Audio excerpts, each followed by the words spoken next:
I stared at the bank statement on my laptop screen for what felt like an eternity, my fingers hovering over the keyboard. The number made my stomach drop. $47,000. Gone. Not in one transaction, but in dozens of small withdrawals, transfers, and cash advances over the past 6 months. My hands started shaking as I scrolled back through the history, watching my savings evaporate like morning dew. "Nina," I whispered to myself, "how could you do this to me?" That's when it hit me. That was the moment everything clicked into place. All the strange expenses, the vague explanations, the way she'd avoided my eyes at dinner last week. But I'm getting ahead of myself. You need to understand how we got here, how I let this happen, how someone I trusted like a daughter somehow turned into a thief living under my roof. Let me take you back 6 months, back when life was good, back when I was still naive enough to believe that family was sacred. My name is Jennifer, and I'm 52 years old. I run a successful interior design firm in Portland, Oregon, and I've built a pretty comfortable life for myself. The house is a beautiful craftsman-style home on the east side. 4 bedrooms, hardwood floors, the kind of place that took me 15 years to pay off. My ex-husband David and I split 10 years ago, and honestly, I'm better off. I kept the house, the business, my dignity. No kids of my own. That was always something we talked about but never happened. Life had other plans, I guess. My sister Patricia called me in March with a problem. She was worried about her stepdaughter Nina, my stepniece, technically, though I'd always thought of her as closer than that. Nina had just dropped out of her second college in 2 years. She was living with her boyfriend in Seattle, and the relationship was falling apart. Patricia said Nina was depressed, directionless, and honestly, she didn't know what else to do for her. "She needs stability," Patricia told me over coffee at Starbucks on a Tuesday morning.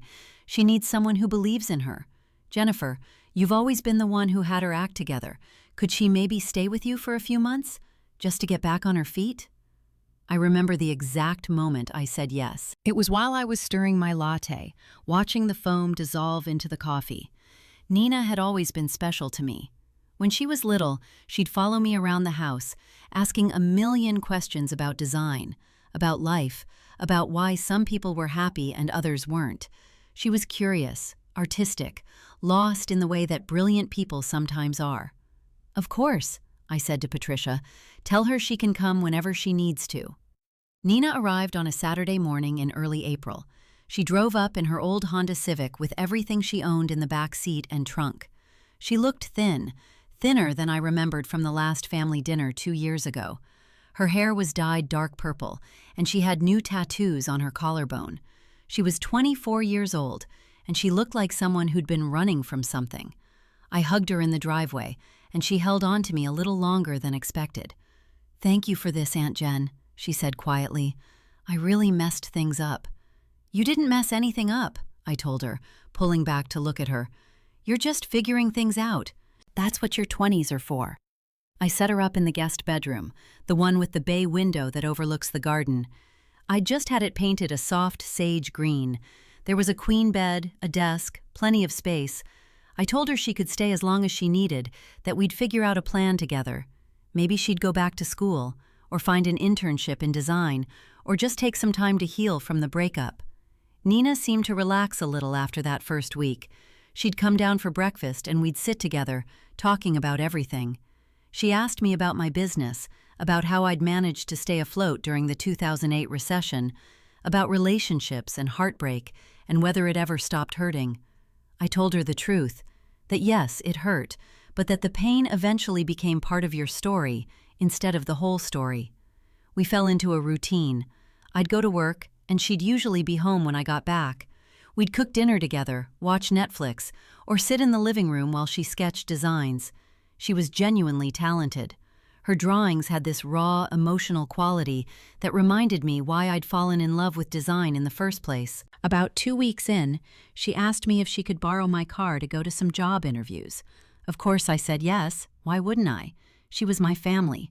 She was trying to get her life together. I gave her my spare key to the Toyota Camry, the reliable one with the good gas mileage. "Take as long as you need," I told her. That was my first mistake, though I didn't know it yet. By the end of April, she'd asked to borrow money for gas money. $30. I handed it to her without thinking twice. Then $50 for a new outfit for an interview. Then $100 for her phone bill because she said her dad wouldn't help her out. Every request seemed reasonable. Every amount was small enough that I didn't question it. My best friend, Marcus, came over for dinner on a Friday night in May. We've known each other since college, and he's one of those people who tells you the truth, whether you want to hear it or not. We were in the kitchen while Nina was upstairs, and I was telling him how well she was settling in. "Be careful," he said, chopping garlic with that serious expression he gets. "I'm not saying anything about Nina specifically, but people in vulnerable situations sometimes make desperate choices." "Nina's not like that," I said, maybe a little too defensively. "She's just going through a rough patch." He raised his eyebrows but didn't push it. Marcus is smart like that. By the time we sat down to eat, Nina had come downstairs and was charming him with stories about her art, asking him about his work as a software engineer, laughing at his jokes. By the end of the night, even Marcus seemed convinced that she was exactly who she appeared to be, a bright, troubled young woman just needing a little help. But something had shifted in my gut. That small warning light that Marcus had triggered was still blinking somewhere in the back of my mind. I tried to ignore it. Looking back now, I can see the exact moment when things started to change. It was the second week of May. Nina asked if she could use my credit card for an emergency. Her car had broken down, she said, and she needed $200 for a tow truck and a diagnostic. She promised she'd pay me back as soon as she got a job. I handed her my Visa without hesitation. That card had a $10,000 limit, and I paid it off in full every month. What could possibly go wrong? Everything. Everything could go wrong. I didn't check the statement that week. I was busy with a client renovation, dealing with contractors and fabric samples, and a homeowner who couldn't decide between two shades of gray. By the time I glanced at my online banking, almost a week later, I saw the charge had gone through. $200 to a place called Quick Cash Advance on Division Street. That wasn't a tow truck place. My first instinct was to ask her about it, but I didn't. I don't know why. Maybe I was afraid of what the answer would be. Maybe I was still operating under the assumption that there had to be a logical explanation. Maybe I just didn't want to be the kind of person who accused a family member of lying. So I said nothing. And in that silence, the problem grew. By June, I'd stopped checking my statements altogether. That was the real mistake. Not the money itself, but the willful blindness. I was afraid of what I'd find, so I just didn't look. Nina seemed happy. She was sleeping better. She'd stopped talking about her ex. That was enough for me to convince myself that everything was fine. Marcus called me on a Tuesday evening while I was working late at the office. "Hey, I wanted to check in," he said, his voice careful. "How's Nina settling in?" "Really well," I told him. "She's actually looking into some design programs. I think she's going to be okay." There was a pause. "Jennifer, did you run into my brother at the grocery store last week?" My stomach tightened. "No, why?" "He said he saw Nina at a cash advance place on Division Street. Said she looked, I don't know, desperate. I'm probably reading too much into it, but I wanted to give you a heads up." I thanked him and hung up, my hands already shaking. Division Street. That was the same place from the charge on my credit card statement, the one I'd chosen not to investigate. That night, I pulled up my banking app for the first time in 3 weeks. What I saw made me want to throw up. The Visa card showed $47,000 in charges since April. Not all at once. That would have been obvious. Instead, there were hundreds of small transactions, cash advances, grocery stores, gas stations, Amazon purchases, Uber rides to addresses I didn't recognize. The pattern was deliberate, calculated. Someone had known exactly how to drain my account without triggering fraud alerts. I sat there at my kitchen table, the laptop glowing in the darkness, and I felt something inside me break. Not dramatically, not like an explosion. It was quieter than that. It was the sound of trust dying. I didn't confront her that night.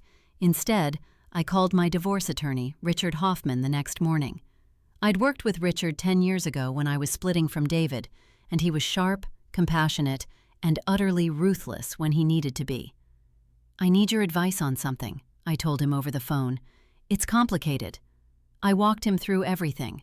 The small loans that became bigger ones, the credit card I'd given her for emergencies, the cash advances, the way she'd been systematically emptying my accounts. Richard listened without interrupting. "First thing," he said when I finished, "you need to check your credit report. If she's got access to any other accounts—" I hadn't even thought about that. My hands started shaking again. "Pull your credit report from all 3 bureaus right now," Richard continued. "Check for any new accounts, any loans taken out in your name. And Jennifer, you need to talk to her today. Don't give her time to cover her tracks." I called in sick to work. I told my assistant I had a migraine, which wasn't a lie exactly. My head was pounding, my vision blurry. I spent 2 hours pulling up my credit reports, and what I found was worse than the Visa card. She'd opened 3 credit cards in my name, not in both our names, just mine. She'd taken out a personal loan for $5,000 through an online lender. She'd even opened a line of credit at a furniture store and charged $800 to it. The total damage was closer to $55,000, not $47,000. I sat in my home office with my hands clenched so hard my nails drew blood from my palms. This wasn't a mistake. This wasn't a desperate person making a stupid choice. This was calculated, premeditated fraud. This was my stepniece, the girl I'd opened my home to, the girl I'd told my deepest secrets to, systematically stealing my identity. When Nina came home that afternoon, I was waiting for her in the living room. I'd printed out everything, the credit card statements, the credit report, the loan documents. I'd arranged them on the coffee table like evidence at a crime scene. She came in through the front door, saw me sitting there, and her face went pale. "Aunt Jen," she started, but I held up my hand. "Sit down," I said quietly. She sat. She was wearing a new outfit, designer jeans and a Nordstrom tag still hanging off the sleeve of a cashmere sweater. My sweater, probably. My money. My life. "I know," I said. "I know about all of it. The credit cards, the loans, the cash advances. I know you opened them in my name without my permission. I know you've been lying to me for the last 3 months." She opened her mouth, closed it. Her eyes filled with tears, but I felt nothing. I was empty. I was hollowed out. I can only explain if you let me." "Explain what?" My voice came out harder than I intended. "Explain how you looked me in the eye every single day and lied? Explain how you went through my files and found my social security number. Explain how you decided that the person who gave you a home, who believed in you when no one else did, deserved to be robbed." "It wasn't like that," she whispered. "Then what was it like, Nina? Because from where I'm sitting, it looks like you came here specifically to steal from me. Like maybe this whole sad story about the breakup and dropping out of college was just a play, a way to get me to let you into my house and my finances." She started crying, real tears, gut-wrenching sobs. "I was desperate," she said. "My dad, he wasn't helping me anymore. My mom was taking him to court for back child support, and he said it was my fault for being born, and I couldn't sleep, I couldn't think, and there was this guy, and he said he could help me if I just got some money together, and—" "Stop," I said. "I don't want to hear it. I don't care anymore." But even as I said it, I could see the machinery of the lie revealing itself. A guy. Of course there was a guy. There was always a guy in stories like this. And Nina, vulnerable and broken and desperate, had been easy to manipulate. But that didn't excuse what she'd done to me. That didn't undo the fraud, the theft, the betrayal. "You need to leave," I told her. "Today. Pack your things and get out of my house." "Jennifer, please. It's Aunt Jennifer. Or better yet, just Jennifer. We're done with the family thing." She left 3 hours later, her car loaded with the same possessions she'd arrived with. I watched from the window as she drove away, and I felt nothing but a cold, crystalline anger. The next week was a blur of phone calls and paperwork. I contacted the fraud department at my bank. I filed a police report, which was the hardest part, because it meant officially accusing Nina of a crime. Patricia called me, hysterical, saying I was being cruel, that Nina had issues, that families should stick together. "She stole $55,000 from me," I told her. "She opened credit accounts in my name. That's not a family issue, Patricia. That's a crime. But she's family. No, I said flatly. She's not. Not anymore. The detective assigned to my case was a woman named Sergeant Lisa Chen.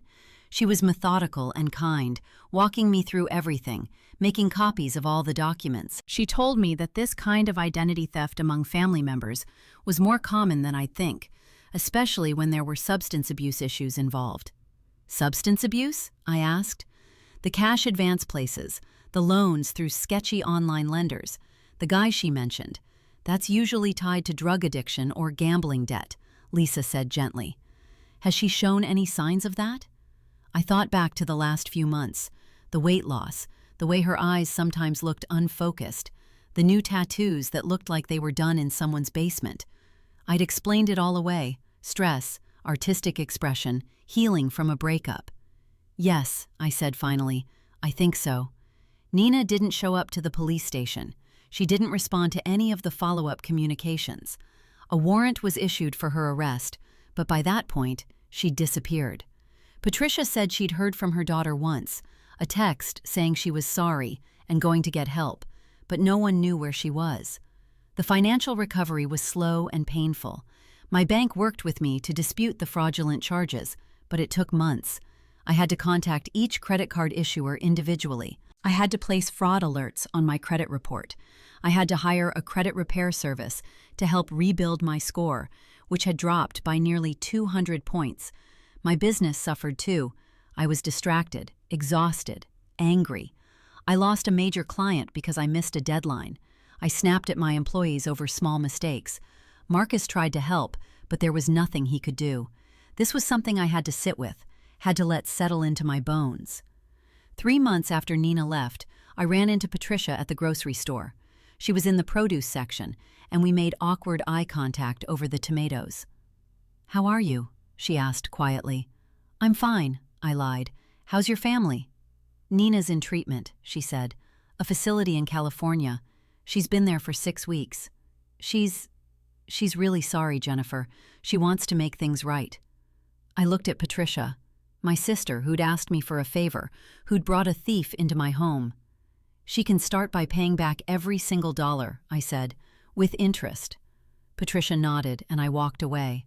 The truth is, recovery takes time. 6 months later, I'd reclaimed about $30,000 of the $55,000 through a combination of fraud disputes, a civil judgment I'd won against Nina, though collecting on it was another matter entirely, and a payment plan that Nina had agreed to through her treatment program.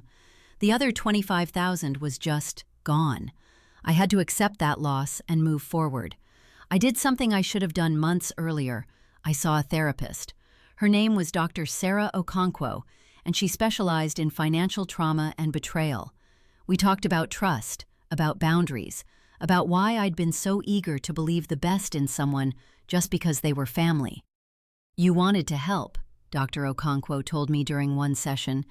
"That's not a character flaw, Jennifer, but you also didn't listen to your own instincts when they tried to warn you. That's the part to work on." She was right. Marcus had warned me. My gut had warned me. But I'd overridden those warnings because I wanted to be the kind of person who believed in second chances, who saw potential in the broken. Now, 18 months later, I've rebuilt my savings. My credit score is back to excellent. My business is thriving again, and I've learned something that I wish I hadn't had to learn so painfully. Love and family are important, but they can't be blind. Trust has to be earned, and when someone breaks it, there has to be consequences. Nina did eventually contact me. It was a letter that arrived at my office, forwarded from my home address. She was living in a halfway house in Portland, just 40 minutes from me, and she wanted to meet. She'd been sober for a year. She was working part-time and paying back her debts. She was in a recovery program, and part of that program was making amends to the people she'd harmed. I read that letter 5 times before I decided what to do. I called Richard, my attorney, to ask if meeting with her could jeopardize anything legally. He said it wouldn't, as long as I was careful about what I said. Then I called Dr. Okonkwo. "What do you want to do?" she asked me. "I don't know," I admitted. Part of me wants to tell her exactly how much pain she caused me. Part of me wants to never see her again. "Both of those feelings are valid," Dr. Okonkwo said. "The question is, what would serve you?" I thought about it for a week. Then I called the number on the letter and agreed to meet. We met at a coffee shop, neutral territory, public, safe. Nina looked different. She was healthy, her eyes clear. She was wearing modest clothes, no new tattoos. She looked like someone who'd been through hell and was trying to climb back out. "Hi, Aunt Jen," she said softly when I sat down across from her. "Jennifer is fine," I said. My voice was steady. I'd rehearsed this conversation with Dr. Okonkwo, and I wasn't going to let emotion derail me. "Okay," she said. She ordered tea and didn't touch it. "I don't expect you to forgive me. I don't deserve that. But I wanted you to know that I understand what I did. I understand that I violated your trust, that I stole from you, that I lied to your face every single day. And I'm sorry. Not because I'm in trouble or because I'm in a program that requires it. I'm sorry because I've had time to think about who I hurt, and you're at the top of that list." "You cost me $55,000, I said flatly. "You damaged my credit score. You made me question my judgment about people I care about. You made me afraid to help anyone else. Is that what you wanted to tell me?" "No," she said. "I wanted to tell you that I'm paying it back. I've paid back $8,000 so far. I'm committed to paying back the rest, even if it takes me 10 years. I wanted to tell you that what I did had nothing to do with you and everything to do with my addiction and my broken brain and my desperation. And I wanted to tell you that I'm sorry for lying about it all." I stirred my coffee and watched the cream swirl into the black liquid. "Why should I believe you?" "You shouldn't," she said. "Trust has to be earned. I understand that now. But I'm going to keep showing up and paying back the money and going to my meetings. And maybe someday you'll see that I'm serious about changing. Maybe you won't. But either way, I'm doing it for me, not for you." We talked for another 40 minutes. She told me about her treatment, about discovering that she'd been using pills to self-medicate for untreated anxiety and depression. She told me about the guy, her ex-dealer, who'd pressured her to get the money. She told me that she understood now, that she could have just asked me for help instead of stealing from me. But her shame had been so overwhelming that she couldn't face telling me the truth. "I was scared you'd be disappointed in me," she said. "I was disappointed," I told her, "but I would have been a lot less disappointed if you'd been honest. I would have helped you. I would have gotten you into treatment. I would have done anything you asked, Nina, and you knew that. That's what makes this so hard. It wasn't about need. It was about choosing to lie and steal instead of asking for help." She nodded, tears streaming down her face. "I know, and I have to live with that every day." When I left that coffee shop, I didn't feel healed. I didn't feel forgiven or forgiving. What I felt was clear. I had boundaries now. I understood what I was and wasn't willing to accept. And I understood that helping people and protecting myself weren't mutually exclusive. I told Patricia that I'd met with Nina and that I would give her a chance to prove she was serious about recovery and repayment. But I also told my sister that our relationship would never be the same. She'd brought a thief into my home, and she'd tried to pressure me into forgiving without consequences. That was a line that couldn't be uncrossed. "People make mistakes," Patricia said. "Yes," I agreed, "and people who care about us deal with the consequences of those mistakes. That's the real work of family. It's not blind loyalty, it's accountability." 2 years later, Nina had paid back $32,000. She was working full-time at a design firm, ironically, the very field I'd introduced her to. She'd stayed sober, gone back to school part-time, and built a life that actually seemed sustainable. We weren't close, not like we'd been before, but we'd developed a new kind of relationship, one built on honesty and earned trust instead of naive assumption. And me? I learned that being kind doesn't mean being stupid. Being generous doesn't mean being a victim, and family is a privilege, not a guarantee. If I'm like a daughter to you, then you need to prove you deserve that love, not take it for granted.